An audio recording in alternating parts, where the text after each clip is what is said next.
Hello, everybody, and welcome to the Address Your Stress podcast, where we help you face life's biggest stressors in small, chewable bites. First of all, I just want to start off by saying shout out to you.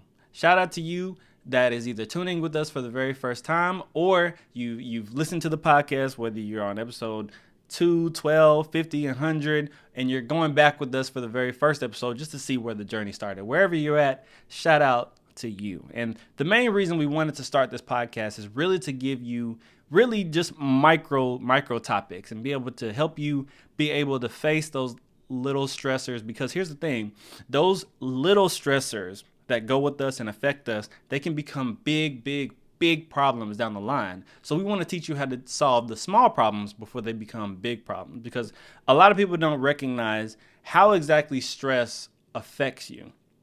A lot of people don't even realize what the main sources of your stress is. So what we were going to do is we're going to shine a light on those particular things episode after episode, starting with today, which is, how does stress affect you? How does it affect you? So first and foremost, what are the main sources of the stress?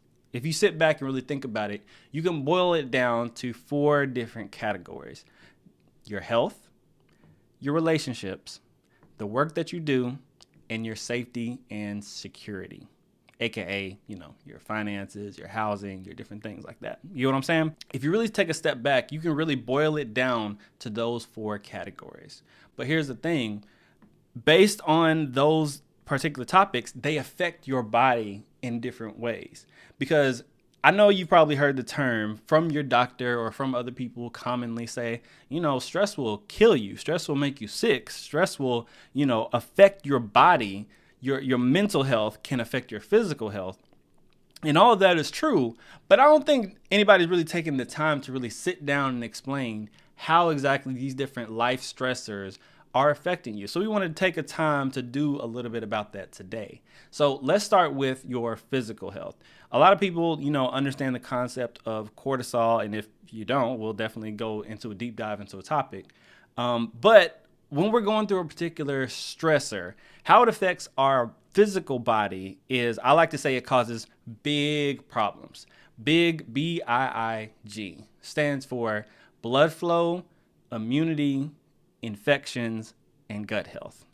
A lot of people don't realize that based on how our body responds to that stress, or what we do to respond to that stress, it can disrupt those different systems. When we're talking about blood flow, we're talking about our cardiovascular health. So we're our literal muscles, our oxygen. You know how, I don't know if you've ever seen somebody have a asthma attack and then a panic attack because they're going through a particular stressor. The same can be said for your immunity and your infection rate. See, your immune system is hindered. It's drastically affected by stress. Like, it literally will weaken your immune system if you're under a period of stress for an extended period of time, especially if you're not doing anything about it.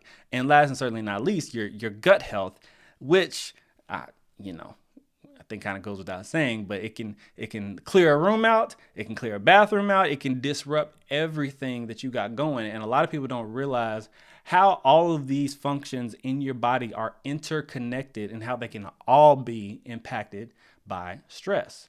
And the thing is, these particular bottom line areas can begin to affect and flare up into your pre-existing conditions. I'm talking about lupus, I'm talking about shingles, I'm talking about arthritis, whatever if you have a pre-existing condition or issue, chances are stress will be flared up because of the different things that you're going through. So you definitely want to make sure that you are not only, aware of how the stress is affecting you, but you also have strategies to deal with said stress. But I would be remiss as a therapist if I didn't also tell you how stress affects your mental health. And so a lot of people, think, okay, anxiety, depression. And this podcast is really not about that. It's not about going through the DSM and really overcomplicating this issue. But I really want to make it tangible for you by saying, if you can remember, big for physical health, I want you to remember it affects your brain's camera. Your brain's camera. All of that are every single letter goes along with certain things, starting with your cognitive thinking. So this is where your ability to think critically, your ability to solve issues. When you're under a lot of stress, when you're under a lot of pressure, your ability to sit down and actually think through something is going to be impaired, and it's not going to be as sharp when you're under a lot of stress. The next is your attention. So yeah, when you're stressed, you're not going to be able to pay attention, whether it's on the job, whether it's in your home, whether with your kids, whether you're an athlete. When you're under a lot of stress and you don't know how to handle that, it's going to affect the attention. And the next is the M, which is your memory. You're going to forget things over and over and over again. I know some of you have probably experienced where you've been so overwhelmed and you don't deal with that pressure good, you start to forget things. And it's simple things. It's not even like long-term stuff, but it's like the little things that you normally are very on top of.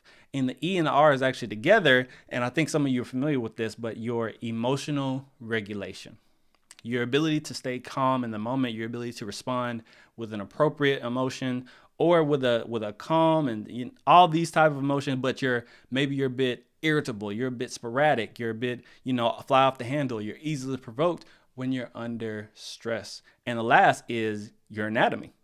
Now, what do you mean by anatomy? I mean the size of your brain.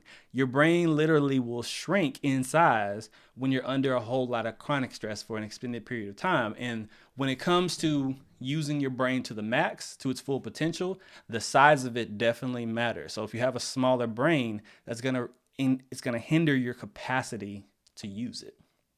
And so what you have to understand is that stress will definitely not only hinder your quality of life, but it may even reduce the quantity of your life. And that's what you have to understand. You have to take this very seriously. So I want you to make the commitment today.